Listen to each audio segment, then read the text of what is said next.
Hoje você vai conhecer o NITA, Núcleo de Inovação Tecnológica da Universidade Federal do Paraná. Ele fica dentro das estações experimentais do Canguiri e desenvolve sistemas de produção agropecuária sustentáveis.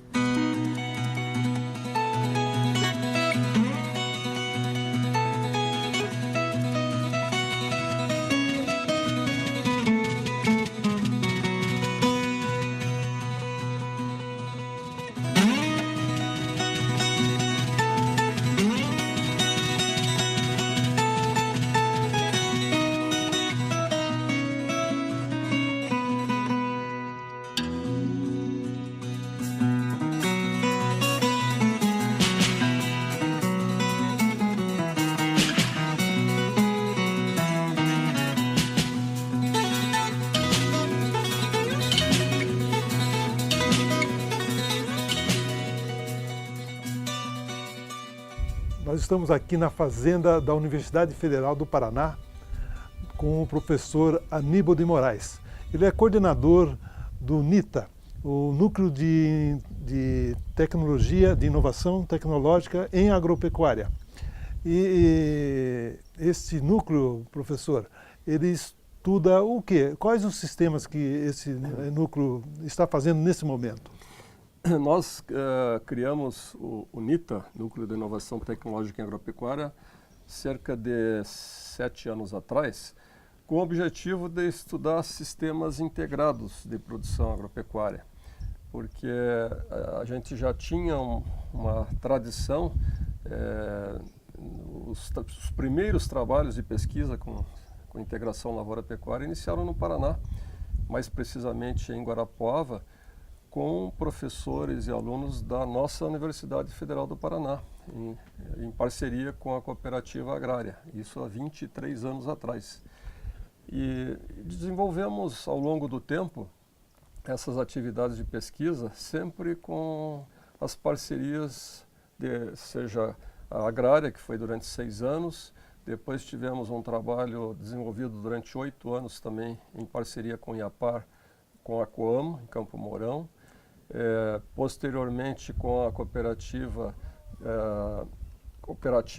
da Castrolanda, mais objetivando sistemas integrados com produção de leite, e a região do Arenito também, que foi o primeiro projeto que abriu a fronteira, a possibilidade de se trabalhar com a soja num solo que era tido como impróprio para o cultivo agrícola. Isso durante 6 anos na região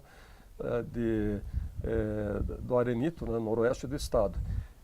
Surgiu a oportunidade na própria casa, na nossa casa, há cerca de 6 anos atrás, nos foi cedido esse espaço aqui no fundo da fazenda, que é uma área de 33 hectares, onde nós projetamos então um grande projeto comparando diferentes sistemas, que isso exige uma temporalidade relativamente grande. A gente não pode, numa escala de tempo aí, quando a gente pensa de ter resultados, para apreciar a evolução do solo, apreciar a evolução da composição botânica, tem uma dinâmica que ela não se dá de um mês para o outro, nem de um ano para o outro, ela ocorre ao longo dos anos. Então nós temos uma projeção desse trabalho aqui para pelo menos 15 anos de atividade, né? E ele já tem resultado? Esse trabalho é um sistema integrado, né, de agropecuária, e qual que é o objetivo central desse trabalho? Aqui nós temos como o tema central é visualizar como que os sistemas que incorporam mais diversidade, né, se isso tem um efeito na melhoria do uso do solo, no uso dos nutrientes, se essa diversidade ela vai trazer um benefício, né, em termos de ciclagem e reciclagem de nutrientes, porque é uma questão chave no mundo hoje. Se a gente é obrigado a pensar, né, como que vamos dar conta da produção de alimentos para as próximas décadas no modelo atual, que já se sabe que é impossível. Então a gente já está trabalhando dentro daquilo que a FAO coloca como um grande desafio para nós técnicos, né, professores, pesquisadores, como produzir mais por unidade de área, utilizando menos insumos, menos adubo, menos defensivos, né? E aqui para nós passou a ser um grande desafio, porque nós estamos numa área de APA, a área de preservação ambiental. Então a nossa fazenda não permite, legalmente a gente não pode utilizar herbicida, inseticida, fungicida, e isso passou a ser talvez o maior desafio, né? Ser produtivos, quer dizer, manter a alta produtividade na pecuária, a produtividade agrícola, num ambiente que a gente tem uma série de limitações legais, né, para usar esses defensivos. E é um consórcio, então, do animal e vegetal, isso? Com animal e vegetal? A gente tem aqui, por exemplo, 7 diferentes sistemas, comparando sistemas os mais simples, que é só pasto, só lavoura ou só árvore, e aí vem as combinações. Então a gente tem combinações de 2 ordens, a árvore com lavoura, a árvore com pasto, pasto e lavoura, ou árvore, pasto e lavoura, que é um nível maior de complexidade, né? E a gente procura acompanhar a evolução desse sistema em termos de solo, em termos de cobertura vegetal, de produção por unidade de área, né? E ao longo dos anos a gente vai ter um resultado que poderá mostrar de fato, né, as vantagens aí de um sistema mais diversificado, que seria algo que estaria mimetizando a natureza, que a gente, quando olha para a natureza, né, para um sistema que já está em equilíbrio, né, a gente tem muito a aprender. Né, e é copiando esses modelos que a gente vai tentando copiar para manter um sistema sustentável e ao mesmo tempo produtivo, porque nós precisamos produzir alimento, a gente não pode pensar só na preservação da natureza ou só do lado produtivista. A gente tem que conciliar as duas coisas, a gente tem que fazer essa reconciliação, né?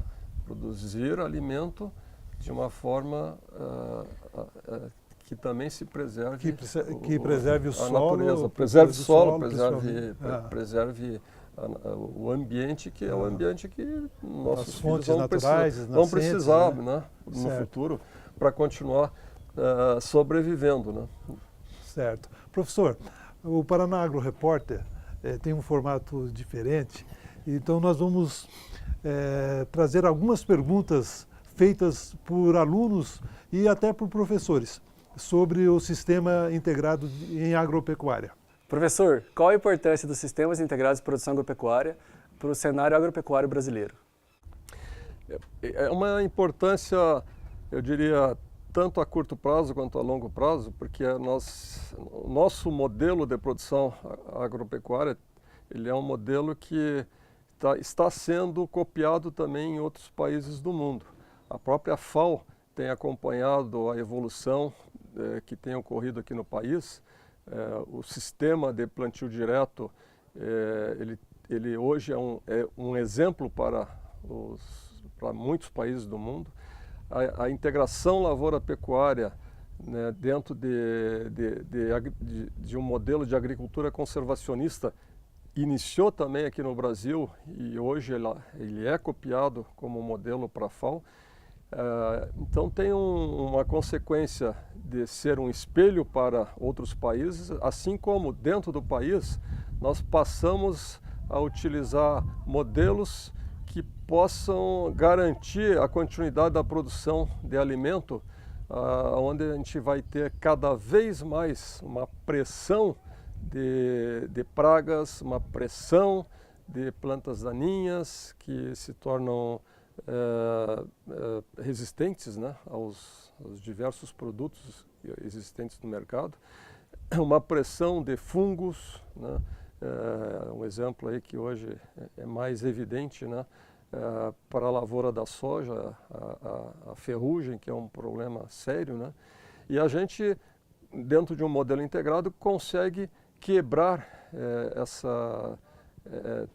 toda essa pressão que existe e cada vez faz com que o produtor tenha que usar mais recursos, né? Ele tem um custo mais elevado. A minha pergunta para o professor Aníbal é, em um sistema integrado de produção agropecuária, a produção animal ela pode trazer algum prejuízo para a lavoura, como por exemplo uma compactação para o solo ou a diminuição da palhada para o plantio direto? Bom, a gente pode dizer que são paradigmas, né? E que a presença do animal numa área agrícola, que o processo de pastejo em si ele pode causar uma compactação e isso trazer prejuízo para a lavoura. Não é verdade. Ele pode ocorrer em condições de mau uso do processo de pastejo, onde o produtor coloca uma carga excessiva animal, onde o produtor não aduba a pastagem.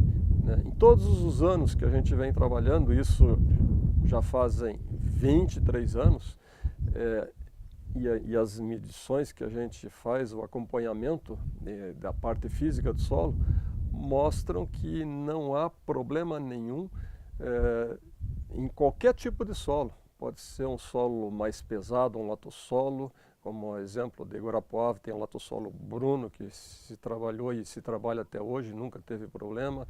Em solos mais de textura média, mais leves, não existe esse risco. Professor Aníbal, tendo em vista o alto valor pago aos grãos de soja, como motivar produtores e quais os benefícios de a adoção por esses produtores do Sistema Integrado de Produção Agropecuária? Antônio, de fato, o produtor ele é motivado por uma questão econômica, isso é muito forte. Então, se a soja está num preço muito rentável, é difícil convencê-lo de que ele poderia estar trocando áreas de soja por uma pastagem, né? Mas o convencimento não é só pelo um resultado imediato, a gente tem que pensar num sistema que tem uma resiliência e que isso significa que a gente vai ter que ter uma atividade diversificada que ao longo dos anos vai permitir esse produtor ter uma estabilidade econômica sem sofrer riscos, porque vamos supor que ocorra uma intempérie climática por qualquer razão e que ele perca de uma hora para outra toda a lavoura, ele pode quebrar. E se ele tiver integrado com a atividade que envolva outras atividades, né, pode ser a pecuária, com o componente também arbóreo, ele tem alternativas para conseguir pagar as suas contas. Então é uma questão de pensamento não imediato, mas a médio e longo prazo nessa ideia de criar uma resiliência na sua propriedade, uma resiliência econômica e ambiental, como a gente já havia comentado antes. Paraná Agro Repórter vai para um pequeno intervalo e volta daqui a pouco.